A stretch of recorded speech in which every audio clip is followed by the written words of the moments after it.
Welcome again to another edition of Enter the Lions Den. And I'm back with my good friend, Shaquille, the machine Miller. Shaquille, how you going, my brother? But I good, but I good. Everything all right for the day. Especially after that game today, right? But yeah, especially after the game was, a good win. We actually into the semi-finals now of the FA Cup, one of our favorite cups, I should say. Definitely, definitely. How you felt about the game? Well, other than my prediction last time, when you asked me, well, what was my prediction? I say, well, 3-1, right? Yeah, Because I was looking at a competitive game and I was looking at like a attacking game today, right? right. But other put it is not every time you'll be right on something, not every time you'll be hit the nail on the head. And sometimes you must leave a little room for disappointment, although we wasn't disappointed. But I was looking for like a more goal scoring game today. Mhm. Right, right. Well, we only scored one goal, and Ross Barkley was the one who put it in. How did you feel about Ross's game? Well, to tell you the truth, honestly, since Ross Barkley was always a person that impressed me ever since because ever since he came to Chelsea, everybody was like, hey, this youth might be the next Frank Lampard, whatever the case may be, because he could perform. He's have his little ups and downs. Time, because remember, he's a young fella. He not really tuned into the game and thing as yet. And believe me, today he really showed that he was aggressive in the game today. Right. Right, right, and he did score the goal.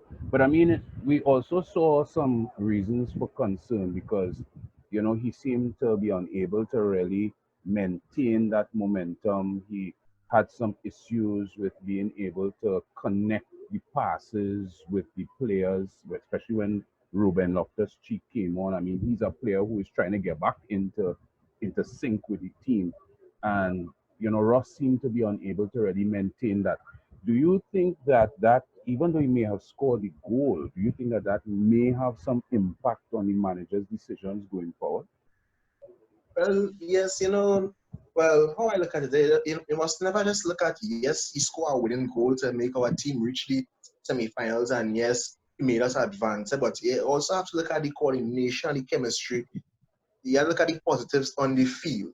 If Right. something is not working out 100%, it doesn't make chances. It doesn't make time like you take any chance again because all right, I wouldn't say Leicester is the underdog side, right? Mhm. But today, let me just say our lock strikers on we played a defensive game today, Right. right? We scored the one goal and we defended down to the end. But you have to look at the next rounds now. Is Manchester United that we are playing against? Right. And Manchester United is not no Leicester City. Although this season they're already kind of underperforming, but they still can't put nothing past them. Right. Definitely. Definitely. And I mean, going forward, I mean, we have to be cognizant of the fact that Manchester United beat us a few times to this season already. So, Yes, yes. how you think Frank is going to approach that game? Well, I believe most I could say is Frank Lampard really have to put his head on his shoulders and make up his mind and say, well, you know what? This is not no easy team. This is Manchester United we playing. This is a top dog side. Right. And we have to make up our mind to you have to put the best foot forward. But Right. back to what you said about concerns, right? A little concern draw to my attention today with the game. I don't know if anyone else noticed this, right? But Hmm. do you believe that there's a problem with Pedro and Ross Barkley? You mean an interpersonal issue? Yes. I wasn't aware of that. What do you know about that? Well, I was looking at the game today, right? And two occasions Ross Barkley had the ball and Pedro was open and is like Pedro was telling him, well, pass, pass, pass, pass. And he'd never passed the ball to Pedro. He tried to do everything for himself. Hmm. The thing is, when Pedro get the ball and he see Ross Barkley had the opportunity to pass the ball to him, although he never delivered, he still know the coordination. Well, I can still pass. But Right. Ross Barkley just didn't have that intention to pass to Pedro today. Well, that could be an indication of some issue between the players, but we hope that doesn't spill over to impact negatively on the rest of the team because we really don't have time for that. Now, the manager did say that at halftime he found that, the team lacked intensity. And to quote him, I could have had or made more, even different subs for more urgency. What does that tell you about, Frank Lampard's style of play and what he wants from our players? Well, I believe what he's trying to say, All right. The first half, after we scored the goal and thing, yes, we started to play a defensive game, but you must not just rely on defense because basically the commentator was like saying most of the times, especially when you score an early goal, one goal is like no goal. Right. I had a few times when Leicester was aggression was going towards the goals and it was actually getting a good opportunity. Well, thank God for our defenders and keepers and things, so they had their eyes open for once. But you can't make simple mistakes because look at the game with Arsenal and that other team. What is the name again? I was forgetting the name. Arsenal, and I forget who they were, but they're not important to us. So Yeah, but what I'm saying is like first it was 1-0 to Arsenal with the penalty, then the next time come and score. And yeah, then like about 3 minutes after they come and score again because why? It was just like they were starting to play with a little confidence, well, it's a draw and these are the things Chelsea cannot do. Chelsea can't put their head down because yes, we're in front. We always have to look at yes, we score one goal, but one goal come like no goal. yes, yes. I mean, Trinidad and Tobago Blue Lions did in fact tweet something after the game saying that we need to focus more on killing off games and not allowing ourselves to switch off after we Yes, score a yes. goal. And it just bears out the point that you're making that many times we do in fact score. We look good building up to the goal and then we score, and then for some reason we seem to shut down. Why do you think that happens?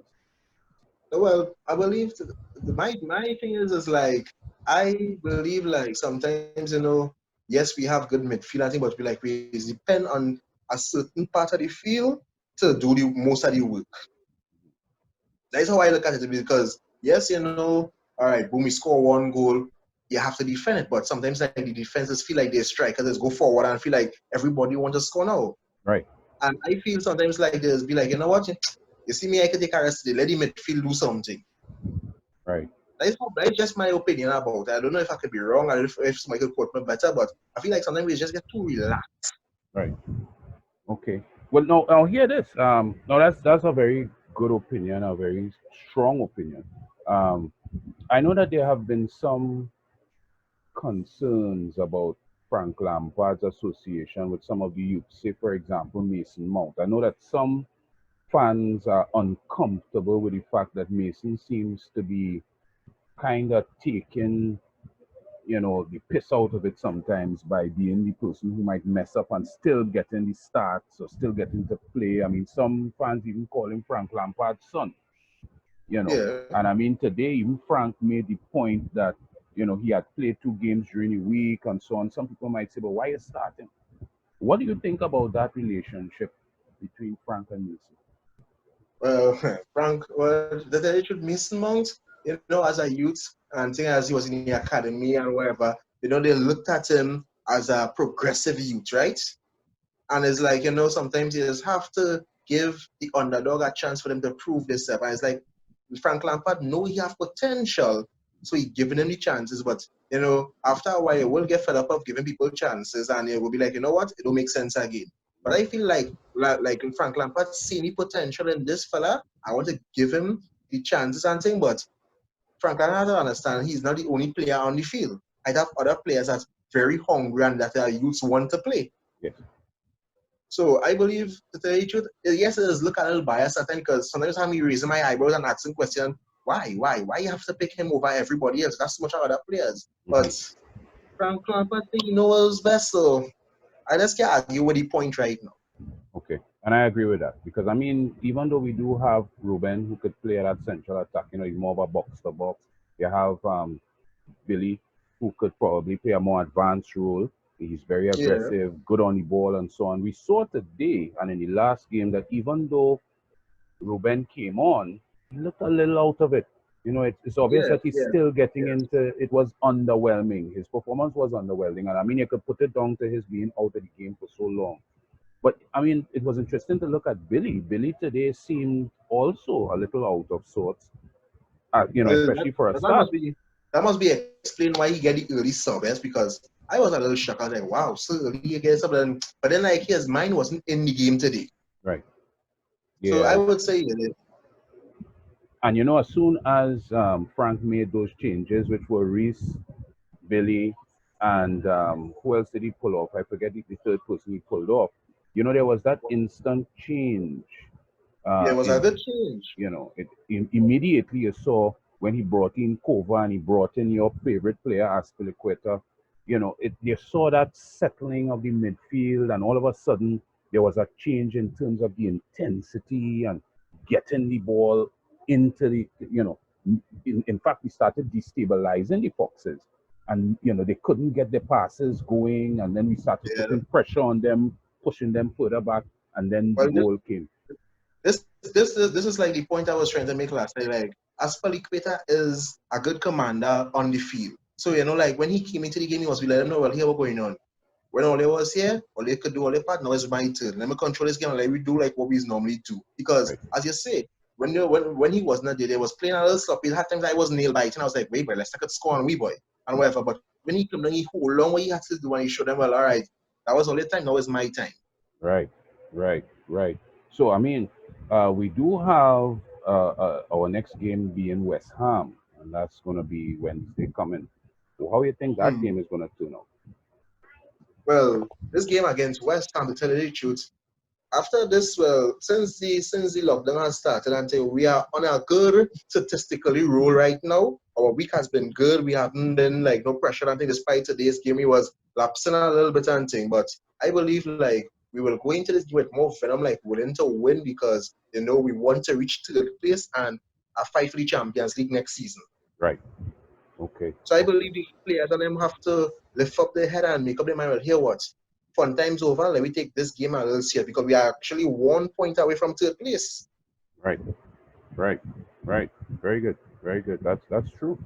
Yeah, we could overtake Leicester. I mean, if we could, keep our games going. If we could take West Ham, which is a Premier League game on Wednesday, we could overshoot Leicester, and sit in that third place. You know, I Yeah, think it's realistic. I mean, what do you yeah, I think? believe so. I believe it is possible. But you Right. see now, what are you looking at right now? You see, people has always asked this question why most English teams was not successful in the Champions League over the years, Mhm. right? But I was explaining to somebody, the English teams have to go through more pressure than the other leagues Yes. because we have the Premier League, we have the Carabao Cup, we have the FA Cup, we have the Champions League. We have so much of other games. Is like I feel like England has have the most pressure. It's a very busy schedule, and I mean, if we follow on that particular topic of the busy schedule, here are the rundown in terms of the next set of games. On the first, we have West Ham. Yeah, On the fourth, we have Watford.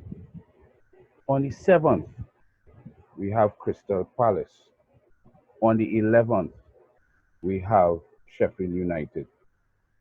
On the 15th, we have Norwich.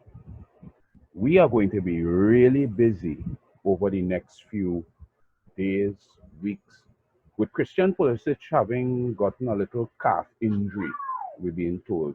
What do you think that will be the impact on the team over the next few weeks?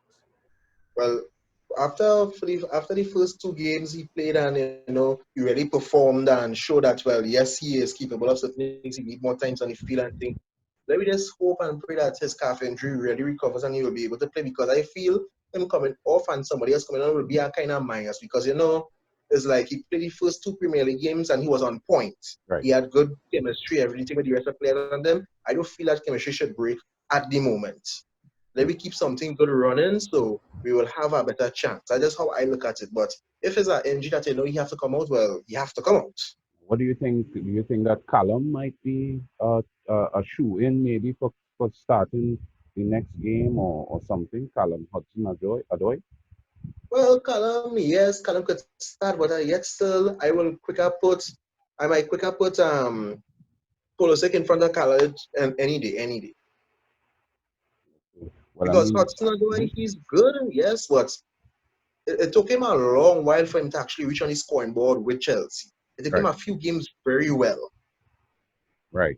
So your feeling is that he may not necessarily be up to the task at this time. At this time now, especially like the kind of pressure that we are going through, as you say, is like the games are is more like 3 to 4 days apart. I don't feel you ready for that kind of intense pressure as yet. Right. So remember, we are fighting for our third place. Everybody wants to play in the Champions League next year. Hmm. Yes.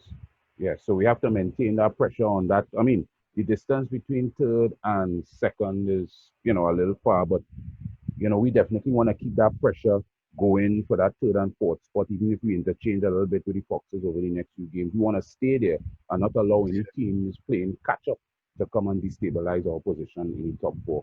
Well, boy, Shaquille, boy, it was great talking to you again. And I know based on what happened here, we're going to be having a lot more conversations. But I'm real thankful for your input.